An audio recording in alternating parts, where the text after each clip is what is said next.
Hello दोस्तों, आप सभी का स्वागत है गुरुकुल सूची 2.0 पे। जैसा कि पिछले वीडियो में हम लोगों ने क्या सीखा था, लासा और मासा सीखा था, ठीक है ना। वो किसमें था, अंकगणित की आधारभूत प्रमेय के अनुप्रयोग में। पहला प्रयोग क्या था, लासा एवं मासा ज्ञात करना, वो हम लोग सीख लिए। दूसरा प्रयोग क्या कहता है इसका, दूसरा प्रयोग यह कहता है कि अप्रमेय और प्रमेय संख्या में अंतर बताना, मतलब ये सिद्ध करना कौन संख्या अप्रमेय है कौन प्रमेय है, ठीक है ना। कौन संख्या अप्रमेय ये सिद्ध करना किसकी सहायता से, अंकगणित की आधारभूत प्रमेय के अनुप्रयोग में, ठीक, इसमें आता है। तो हम पहले क्या जानेंगे, प्रमेय संख्या क्या होती है, फिर क्या जानेंगे अप्रमेय संख्या क्या होती है। पहले हम क्या जानेंगे, प्रमेय संख्या क्या होती है, क्या जानेंगे प्रमेय संख्या क्या होती है, उसके विषय में जानेंगे। उसके बाद क्या जानेंगे, अप्रमेय संख्या क्या होती है। प्रमेय संख्या को क्या कहते हैं हम लोग, रेशनल नंबर। क्या कहते हैं, रेशनल नंबर। क्या कहते हैं इसको, प्रमेय संख्या को हम लोग कहते हैं रेशनल नंबर कहते हैं। इसके विषय में हम लोग जानेंगे रेशनल नंबर क्या होता है, ठीक है। देखो क्या कहते हैं, रेशनल नंबर के लिए कहते हैं यदि किसी संख्या को हम यदि किसी संख्या को हम अंश बटे हर के रूप में लिख सकते हैं तो वो क्या कहलाती है, प्रमेय संख्या कहलाती है। परंतु शर्त क्या होती है कि हर का मान कभी शून्य ना हो। तो इसको हम दूसरे फॉर्म में कैसे बोलते हैं, यदि किसी संख्या को हम P/Q के रूप में लिख सकते हैं परंतु Q का मान कभी भी 0 ना हो तो क्या कहलाती है, वो प्रमेय संख्या कहलाती है। मतलब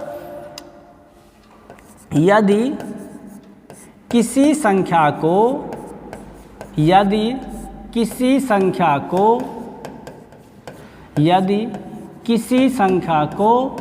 P/Q के रूप में, किसमें रूप में, P/Q मतलब अंश बटे हर के रूप में, P/Q के रूप में लिख सकते हैं। क्या कर सकते हैं उसको हम P/Q के रूप में लिख सकते हैं।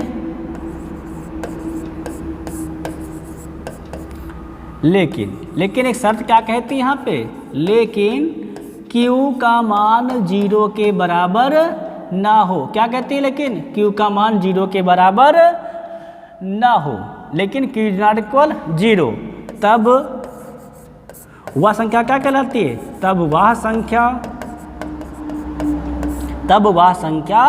प्रमेय संख्या कहलाती है। तब संख्या क्या कहलाती है, तब वह संख्या प्रमेय संख्या कहलाती है। तब वह क्या कहलाती है, तब वह संख्या प्रमेय संख्या कहलाती है।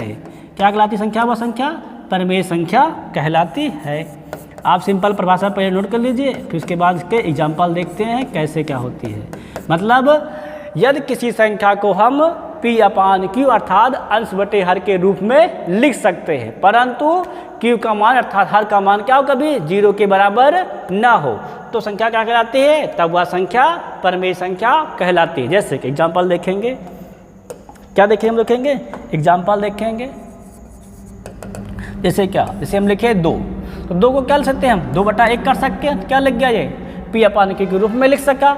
एक प्रश्न बहुत बार पूछा गया है, प्रमेय संख्या में क्या 0 एक प्रमेय संख्या है, ये बहुत बार पूछा गया। क्या पूछा जाता है, क्या 0 एक प्रमेय संख्या है, तो हाँ 0 एक प्रमेय संख्या है। क्यों, क्योंकि हम क्या कर सकते हैं, 0 को बटे 1 लिख सकते हैं। क्या कर सकते हैं हम, 0/1 लिख सकते हैं, अर्थात 0/1 लिख सकते हैं, अर्थात 0/1 लिख सकते हैं। इसीलिए क्या कहते हैं, 0 क्या है हमारा, 0 एक रेशनल नंबर है, अर्थात क्या है, ये एक प्रमेय संख्या है।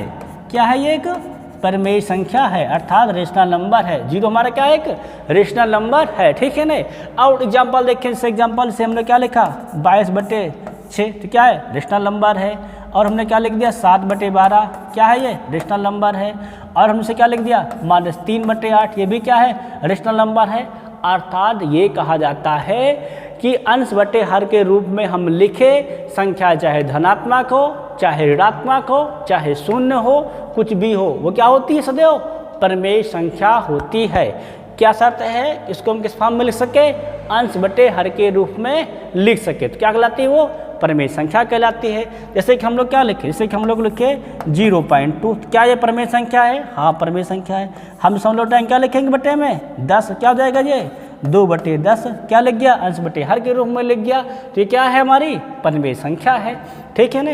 अब हम लोग क्या जानेंगे, परिमेय संख्या मतलब ये हुआ कि क्या उसको हम अंश बटे हर के रूप में लिख सके और हर का मान कभी भी शून्य ना हो, तो क्या कहलाती है, वो परिमेय संख्या कहलाती है। अब हम लोग क्या जानेंगे, अपरिमेय संख्या। क्या जानेंगे हम लोग, अब जानेंगे अपरिमेय संख्या के बारे में जानेंगे कि अपरिमेय संख्या क्या होती है। क्या जानेंगे हम लोग, अपरिमेय संख्या अर्थात इरेशनल नंबर क्या होता है, कहते हैं इंग्लिश में इसको हम लोग इरेशनल नंबर क्या होता है, इसके विषय में हम लोग अब जानेंगे। किसके विषय में जानेंगे, इरेशनल नंबर विषय में जानेंगे। क्या होता है इरेशनल नंबर अर्थात क्या होती है अपरिमेय संख्या। देखिए क्या कहते हैं, यदि किसी संख्या को हम अंश बटे हर के रूप में ना लिख सके, क्या कर सके, अंश बटे हर के रूप में ना लिख सके, लेकिन हर का मान शून्य ना हो, तब वो क्या कहलाती है, हमारी अपरिमेय संख्या कहलाती है। अर्थात दूसरे शब्दों में कहा जाए कैसे, ऐसे यदि किसी संख्या को हम p/q के रूप में नहीं लिख पाते हैं तो संख्या क्या कहलाती है, हमारी अपरिमेय संख्या कहलाती है, लेकिन हर का मान अर्थात q का मान कभी भी 0 ना हो। क्या होती है अपरिमेय संख्या हमारी, तो वह संख्या जिसे p/q के रूप में, जिसे p/k के रूप में नहीं लिख सकते, अर्थात वह संख्या से क्या कर सकते हैं हम, p/q के रूप में नहीं लिख सकते, लेकिन शर्त यहाँ पे भी क्या है कि q का मान क्या हो, कभी भी 0 ना हो। क्या हो, लेकिन q का मान क्या हो, कभी भी 0 ना हो, तो वह संख्या क्या कहलाती है, तो वह संख्या अपरिमेय संख्या कहलाती है। अर्थात क्या कहलाती है वह संख्या, इरेशनल नंबर कहलाती है, अपरिमेय संख्या कहलाती है। क्या कहलाती है वह, अपरिमेय संख्या कहलाती है। अर्थात क्या कहता है, अपरिमेय संख्या वह संख्या जिसे हम अंश बटे हर अर्थात p/k के रूप में नहीं लिख सकते हैं, तो वह क्या कहलाती है, हमारी अपरिमेय संख्या कहलाती है, लेकिन क्या हर का मान कभी भी शून्य ना हो, क्या कहलाएगी, वह अपरिमेय संख्या कहलाएगी। जैसे कि देखो, जैसे कि हम लोग क्या लिखे, एग्जाम्पल लिखे, क्या देखेंगे एग्जाम्पल, हमने क्या लिखा 0.25678 मतलब इसको डिफाइन नहीं किया गया, लिखा कितना है, तो ये क्या कहलाएगी, हमारी अपरिमेय संख्या कहलाएगी। और ऐसे और देख लीजिए कि हमने क्या लिख दिया, रूट में 5, रूट में क्या लिख दिया हम लोगों ने 5, करणी के अंदर क्या लिख दिया हम लोगों ने 5 लिख दिया, तो ये भी क्या है अपरिमेय संख्या, ये भी क्या है अपरिमेय संख्या। करणी के अंदर लिखी गई सभी संख्याएं लगभग अपरिमेय संख्या होती हैं, परंतु जिन संख्याओं का जो संख्या करणी के अंतर्गत पूर्ण वर्ग लिखी होगी, क्या लिखी होगी, पूर्ण वर्ग लिखी होगी, वो क्या होगी तुम्हारी, वो अपरिमेय संख्या नहीं होगी। बाकी अन्य सभी लिखी गई करणी के अंदर संख्या क्या होती हैं, अपरिमेय संख्या होती हैं। जैसे कि और देख लेते एग्जाम्पल से, हमने क्या लिख दिया 7, ये भी क्या तुम्हारी है अपरिमेय संख्या है। और क्या लिख दिया रूट में 9, अगर से लिख दिया रूट में 9 तो 9 का क्या हो जाता है 3, तब ये क्या बन जाती है हमारी, ये बन जाती है हमारी परिमेय संख्या। ये क्या बन जाती है हमारी, बन जाती है ये हमारी बन जाती है परिमेय संख्या। रूट 9 क्या हमारी परिमेय संख्या, अर्थात रूट के अंदर अगर हम पूर्ण वर्ग संख्या लिख देते हैं तो वह क्या कहलाती है, हमारी परिमेय संख्या कहलाती है, ठीक है ना। अब बाकी अगर रूट के अंदर हम क्या करते हैं, कोई भी पूर्ण वर्ग संख्या ना लिखे, मतलब कोई दूसरी संख्या लिखते हैं तो क्या कहलाएगी हमारी, तब वो कहलाती है हमारी अपरिमेय संख्या कहलाती है। अर्थात जिसको हम क्या कर सके p/q के रूप में ना लिख सके, वो क्या कहलाती है हमारी अपरिमेय संख्या कहलाती है, ठीक है। उसके बाद हम लोग क्या जानेंगे, अब हम लोग देखेंगे इसके अंकगणित के आधारभूत प्रमेय के अगला प्रयोग। अगला प्रयोग क्या हमारा है, परिमेय संख्या का मानक रूप। क्या है बेटा, परिमेय संख्या का मानक रूप है। तो परिमेय संख्या का मानक रूप क्या कहता है, परिमेय संख्या का मानक रूप क्या है, परिमेय संख्या का मानक रूप, ध्यान सुनिएगा, मानक रूप का बहुत यूज है। प्रमेय संख्या का मानक रूप का बहुत प्रयोग है। क्यों?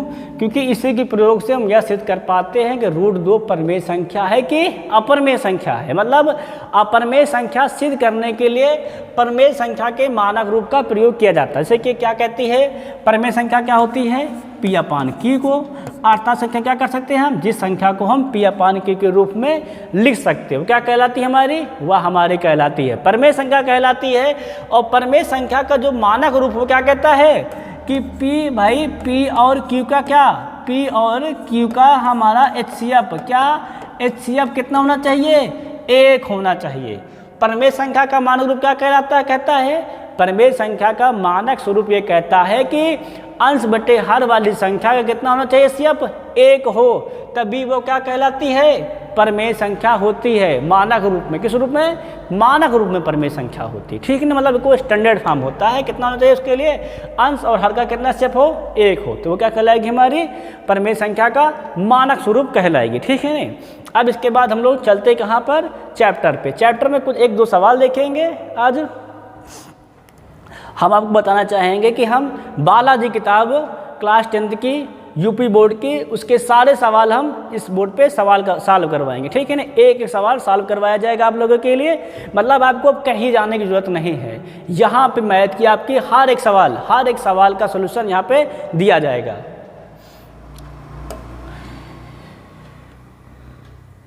जैसे कि सवाल नंबर 1 ये दिया गया, क्या दिया गया है कि दो संख्याएं कौन सी, 26 और 169 है। क्या है बेटा, 26 और कितना है, 26 और 169, इसका कितना दे रखा है, कह रहा है 26 और 69 का HCF 13 है।